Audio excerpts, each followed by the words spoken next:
Hello everyone, welcome to Chirag's MariaDB DB tutorial. इस video में हम लोग देखेंगे कि कैसे हम लोग कॉन्फ़िगर करेंगे मारियाडीबी स्पाइडर क्लस्टर को, जिसको हम लोग शेडिंग फॉर हॉरिजॉन्टल स्केलिंग भी बोलते हैं, इन मारियाडीबी ऑन उबुंटू 24.0 फॉर एलटीएस। सो इसका की फीचर्स है, डिस्ट्रीब्यूटेड डेटा जो होगा वो अक्रॉस जितना भी नोड होगा उस नोड में शेड होगा, and scalability for large databases, बड़ा डेटाबेसेस के लिए हम लोग यूज करते हैं, and use for the distributed database architecture, मतलब एक डेटाबेस में डेटा रहेगा, दूसरे डेटाबेस में डिफरेंट डेटा रहेगा सेम टेबल के लिए, and work based with the MariaDB interface edition. तो इंटरफेस एडिशन के साथ अच्छा काम करता है ये। सो यहाँ हम प्रोवाइड करेंगे स्टेप बाय स्टेप गाइड, तो कैसे हम लोग कॉन्फ़िगर एंड सेटअप करेंगे मारियाडीबी स्पाइडर क्लस्टर को हॉरिजॉन्टल स्केलिंग के लिए ऑन उबुंटू 24.0 फॉर एलटीएस। तो हम लोग यहाँ ट्राई करेंगे दो नोड में। मेरा नोड सर्वर 1 है, सर्वर 2 है। सर्वर 1 का आईपी है 192.168.224.129 एंड सर्वर 2 का आईपी है 192.168.224.130। सो यहाँ पर MariaDB spider engine for setting हम लोग यूज करेंगे, एंड स्टैटिक आईपी कॉन्फ़िगरेशन रहेगा, और ऑथेंटिकेशन पासवर्ड हम लोग यूज करेंगे admin@123। सो नेक्स्ट हम लोग चलते हैं यहाँ पे। हम लोग दोनों सर्वर जो है वो मेरा VM में रन कर रहा है, दोनों को हम एक्सेस कर लेते हैं पहले।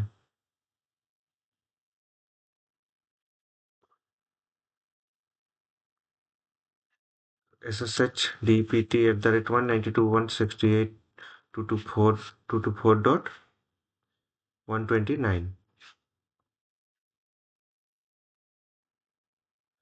sudo su। तो ये मेरा सर्वर 1 हो गया।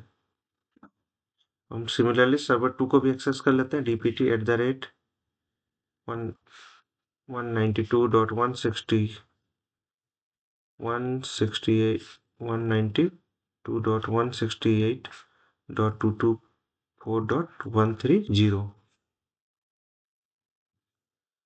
जो पासवर्ड हमने इंस्टॉलेशन के समय डाला था वो पासवर्ड डालते हैं हम लोग।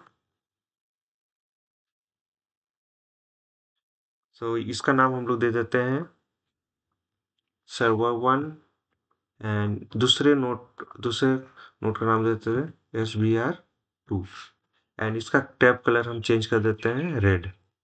सो ब्लैक है मेरा सर्वर 1 एंड रेड है सर्वर 2। सो नेक्स्ट हम लोग होस्ट एंट्री कर लेते हैं दोनों सर्वर में।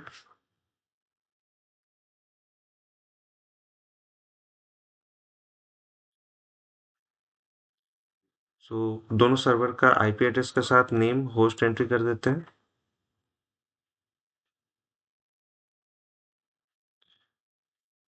होस्ट एंट्री हो गया। अब अगर फायरवॉल इनेबल है तो 3306 हमें अलाउ करना पड़ेगा। 3306 डिफ़ॉल्ट आईपी एड्रेस होता है आपका माईएसक्यूएल एंड मारियाडीबी का। तो हम लोग अलाउ कर देते हैं। अगर फायरवॉल इनेबल नहीं है, ठीक है, इनेबल रहता तो हमें ज़रूरत पड़ता है, इसलिए इनेबल करके प्रोसेस हम बता दे रहे हैं। तो इनेबल कर लिए, फायरवॉल को रिलोड कर लिए। अब हम लोग स्टेप 1 में चलते हैं। स्टेप 1 क्या कहता है? Update and install MariaDB on both the node. दोनों नोड में हमको मारियाडीबी इंस्टॉल करना है। सबसे पहले हम लोग का जो सिस्टम है उसको up to date and upgrade कर लेते हैं सिस्टम पैकेजेस को।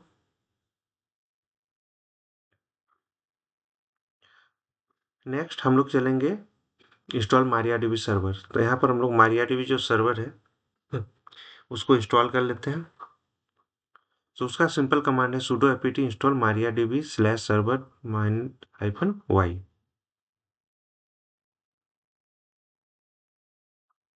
ओके, कंप्लीट हो गया। अब हम लोग इंस्टॉल करते हैं मारियाडीबी को। दोनों सर्वर में हमको मारियाडीबी इंस्टॉल चाहिए, तो इंस्टॉल कर लेते हैं।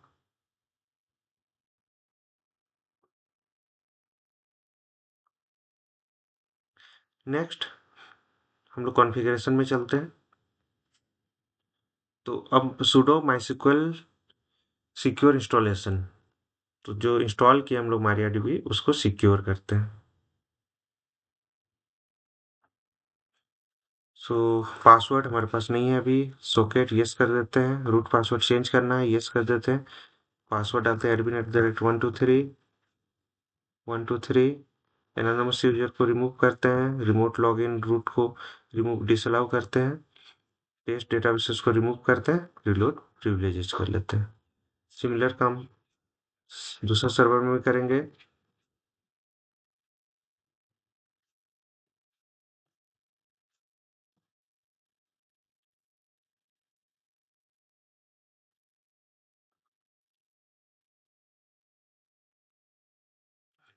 अब हम लोग यहाँ पर स्टेप 2 में चलते हैं, configure MariaDB in both the nodes. तो कॉन्फ़िगरेशन ओपन कर लेते हैं मारियाडीबी का। तो कॉन्फ़िगरेशन का पाथ है etc mysql mariadb conf and then 50-server.conf। तो दोनों में ओपन कर लेते हैं हम लोग। यहाँ पे बाइंड एड्रेस हम लोग चेंज करते हैं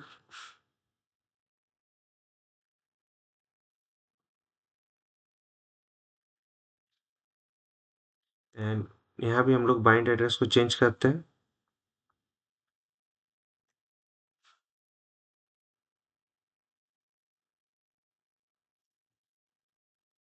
नाउ अदर जो पैरामीटर है इसको हम लोग डायरेक्ट ऐड कर देते हैं। नीचे हम लोग इसको अनकमेंट करके यूज कर सकते हैं, बट हम यहाँ भी करेंगे तो काम चलेगा मेरा। तो ये सर्वर 2 है।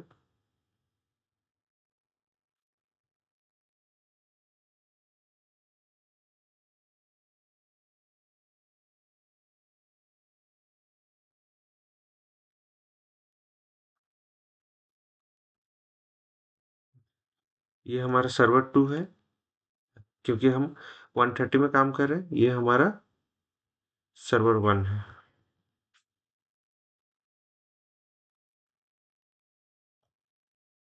दोनों को हम अब क्या करते हैं कि जो डायरेक्टरी हम ब्लॉग के लिए बनाए उस डायरेक्टरी को बना लेते हैं। अगर नहीं है तो टच करके देखते हैं कि उसमें हमें यूज करने दे रहा है कि नहीं।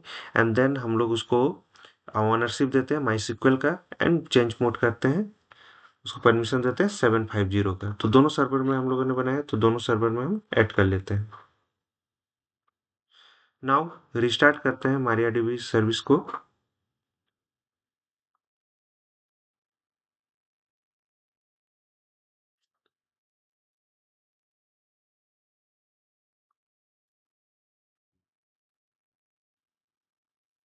इंटरनेट कनेक्ट कर लेते हैं।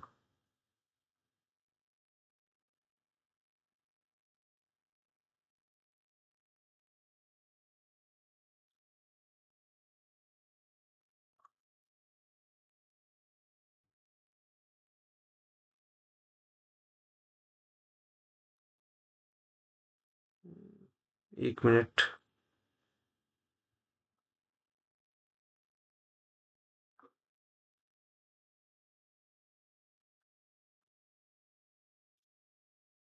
हॉटस्पॉट।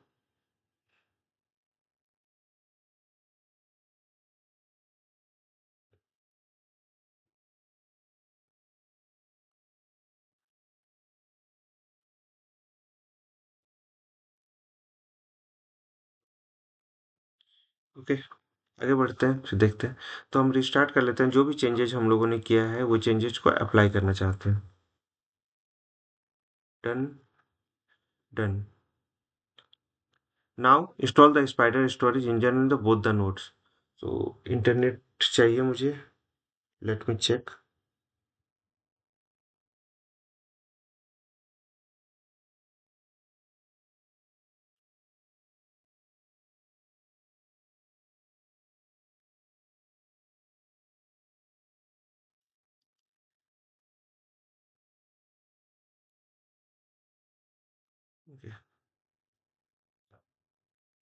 Now connected. सो हम यहाँ पर इंस्टॉल करते हैं स्पाइडर प्लगइन को। तो sudo apt install mariadb plug in spider. तो इससे हम लोग इंस्टॉल कर लेते हैं बोथ द सर्वर। सर्वर 1 में इंस्टॉलेशन स्टार्ट किए। सर्वर 2 में हम लोग इंस्टॉलेशन स्टार्ट किए। तो मेरा इंस्टॉलेशन भी सक्सेसफुली कंप्लीट हो गया। नाउ हम लोग माई में लॉगिन करके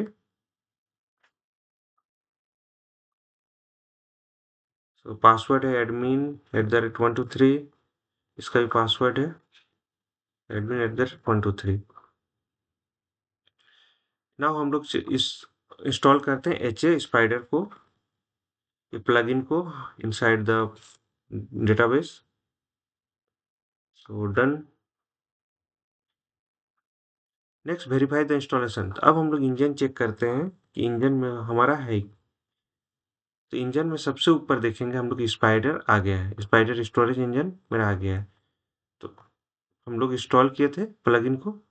next configure the spider setting. तो सर्वर 1 सर्वर 2 दोनों में हम लोग डेटाबेस क्रिएट करते हैं, डेटाबेस यूज करते हैं, एक टेबल क्रिएट करते हैं। इंजन हम लोग यूज करते हैं आइनोडीबी। तो इस सेम कमांड को दोनों सर्वर में रन करना है।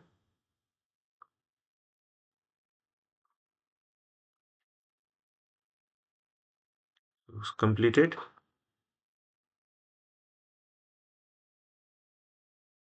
डन। सो दोनों सर्वर में हम लोग बना लिए। अब ensure the create server statement are correct and match the actual server IP and credential of the database name. So database हम लोग का ही है, डेटाबेस जस्ट हम लोग बनाए सेट डीबी। ठीक है। So set DB user root password admin@123, जो पासवर्ड हम लोगों ने डाला था अभी जब उसको सिक्योर किए थे, एंड पोर्ट 3306। तो दोनों सर्वर में फॉरेन डेटा वेपर बना लेते हैं। सर्वर ऑन में चलते हैं। डन। आउटपुट पे जरूर ध्यान दीजिएगा, क्वेरी ओके होना चाहिए, यहाँ कोई एरर नहीं होना चाहिए। अब हम लोग वेरीफाई द सर्वर। अब हम लोग सर्वर को वेरीफाई कर लेते हैं। तो यहाँ हम लोग का सर्वर 1 सर्वर 2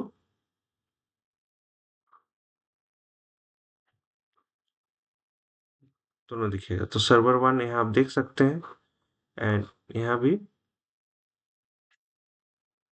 सर्वर 1 192 192.168.224.129 देख सकते हैं। सेट डीबी है हमारा, रूट यूजर है, पासवर्ड है, पोर्ट है, एंड अदर पैरामीटर्स है। अब हम लोग क्या करते हैं, सेट डीबी में चलते हैं और स्पाइडर टेबल बनाते हैं। यहाँ पर आप सर्वर 1 सर्वर 2 जो है, यहाँ पर आप या तो होस्ट नेम एंट्री कर सकते हैं या तो IP address of the databases, उसको हम लोग यूज कर लेंगे। तो दोनों सर्वर में हमें ये बनाना है। डन। डन। कंप्लीटेड।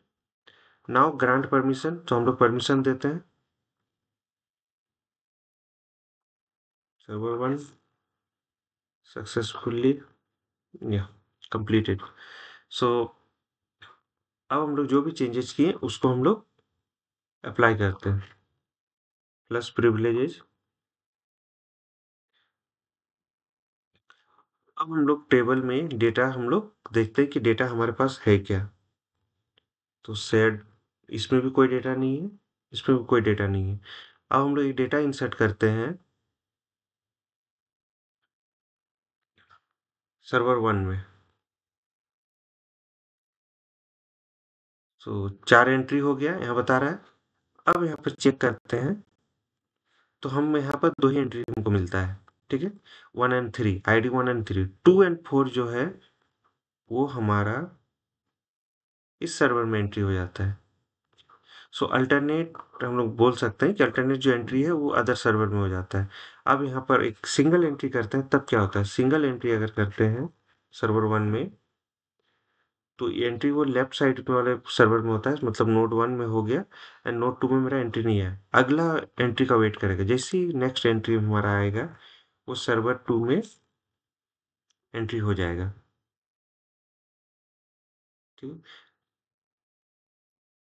अब कहीं से भी एंट्री कीजिए, इस सर्वर से एंट्री कीजिए, इस सर्वर से एंट्री कीजिए, वो जहाँ जिस सर्वर में एंट्री होना है उस सर्वर में ऑटोमेटिक एंट्री हो जाएगा। ओके। सो हम लोग वेरीफाई कर लिए डिस्ट्रीब्यूशन को। अगर ऑटोमेट फेल ओवर करना चाहते हैं तो आप यूज कर सकते हैं HA प्रॉक्सी या कीप अलाइव टूल, दोनों में से कोई भी टूल यूज कर सकते हैं, जिसको यूज करते हुए हम लोग इसको load balancer fail over cluster में हम लोग यूज करेंगे। सो इस वीडियो में हम लोग देखें कि कैसे हम लोग MariaDB स्पाइडर क्लस्टर को हॉरिजॉन्टल स्केलिंग के लिए हम लोग यूज किए, कॉन्फ़िगर किए हमारा बेसिक रिक्वायरमेंट के हिसाब से। एंड कोई डाउट्स एंड क्वेरी है तो write YouTube video comment section में लिख सकते हैं। Follow the process on in the video and subscribe and like करें मोर वीडियोज के लिए। Don't forget to follow, like, share and comment. Hope this will help. Thank you for watching.